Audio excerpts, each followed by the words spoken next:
మొన్న అసెంబ్లీలో మక్కల కొనుగోలు కేంద్రాలు వెంటనే ప్రారంభించాలని మేము చేసిన ఒత్తిడితో ఈరోజు రాష్ట్ర వ్యాప్తంగా మక్కల కొనుగోలు కేంద్రాలు ప్రారంభం చేసుకోవడం జరుగుతూ ఉంది. ముఖ్యంగా రాష్ట్రంలో దాదాపు 10 లక్షల ఎకరాల్లో మొక్కజొన్న సాగు చేసుకుంటూ ఉన్నారు. నిన్నటిదాకా మార్కెట్లో రైతులకు 1700 రూపాయలు కూడా ఒక క్వింటాల్కు రానటువంటి పరిస్థితి ఉంది. రైతులు బాగా నష్టపోతూ ఉన్నారు. 2400 మద్దతు ధర ఉంటే 1600-1700కే మక్కలు అమ్ముకుంటూ ఉన్నారు. ఈ పరిస్థితుల్లో రైతులు నష్టపోవద్దు, వెంటనే కొనుగోలు కేంద్రాలు స్టార్ట్ చేయాలని మొన్న అసెంబ్లీలో గట్టిగా ఒత్తిడి చేయడం జరిగింది. ప్రభుత్వం దిగొచ్చి ఇలా రాష్ట్ర వ్యాప్తంగా కొనుగోలు కేంద్రాలు చేయడం జరిగింది.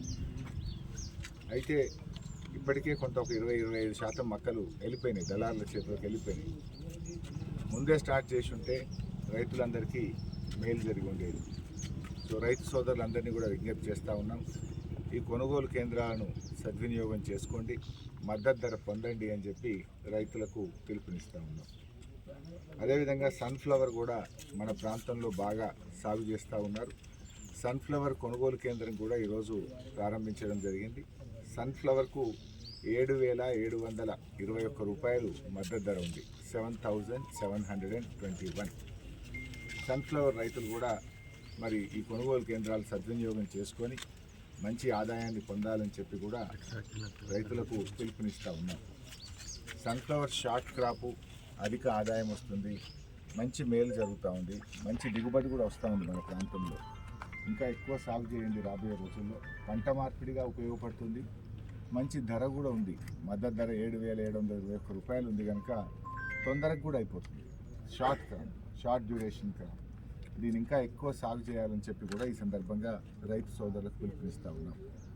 ఈ యాసంగిలో ఇంత మంచి దిగుబడి మన సిద్దిపేట ప్రాంతంలో వస్తుందంటే కాళేశ్వరం ప్రాజెక్టు యొక్క ఫలితమే ఈ అత్యధిక దిగుబడికి, ఈ పంటలు పండడానికి కారణం. ఇవాళ సిద్దిపేట నియోజకవర్గం ఒకప్పుడు 8,000 ఎకరాల్లో యాసంగి సాగు ఉంటే ఇవాళ 80,000 ఎకరాల్లో యాసంగి సాగు జరుగుతూ ఉంది. అంటే దాదాపు 10 టైమ్స్ పెరిగింది. 8,000 వర్సెస్ 80,000. అంటే ఇంత సాగు పెరగడానికి కారణం మరి కాళేశ్వరం జలాలు. నాకు బాగా గుర్తు, 2005వ సంవత్సరంలో కరువు వచ్చింది. కరువు వస్తే పశుగ్రాస కేంద్రాలు ఏర్పాటు చేశారు. చిన్న కోడూరులో, రాజగోపాల్పేటలో, నంగునూరులో పశుగ్రాస కేంద్రాలు పెట్టారు. అంటే పశువులను బతికించడానికి 40 లక్షల మెట్రిక్ టన్నుల గడ్డి తెచ్చి రైతులకు సప్లై చేసినాం. అంటే పశువులను బతికించడానికే గడ్డి తెచ్చుకున్నాం ఆంధ్రాకి. అప్పటి పరిస్థితులు అవి. ఈరోజు ఏంటి, కాళేశ్వరం వచ్చినాక కరువు అనేది సిద్దిపేట జాడలో కూడా లేదు కదా. కాలమైనా కాకపోయినా 2 పంటలు పండుతూ బంగారమౌళి ప్రాంతంలో రైతులు పంటలు పండిస్తున్నారు. ఒకప్పుడు తాగడానికి నీళ్లు లేక, పశువులకు గడ్డి లేక, కరువుతో అల్లాడినటువంటి ప్రాంతానికి కాళేశ్వరం ప్రాజెక్టు ఒక వరం. ఇవాళ ఆ ప్రాజెక్టు వల్ల బంగారమౌళి 2 పంటలు పండుతూ ఉన్నాయి, అన్ని రకాల పంటలు కూడా పండుతూ ఉన్నాయి. మరి ఈ చక్కటి పంటలు పండడం నిజంగా ఇది కాళేశ్వరం ప్రాజెక్టు యొక్క మహత్యం. ఆ ప్రాజెక్టు ఈ ప్రాంత రూపురేఖలు మార్చింది, ఈ ప్రాంతానికి కొత్త దిశను అందించింది కాళేశ్వరం ప్రాజెక్టు.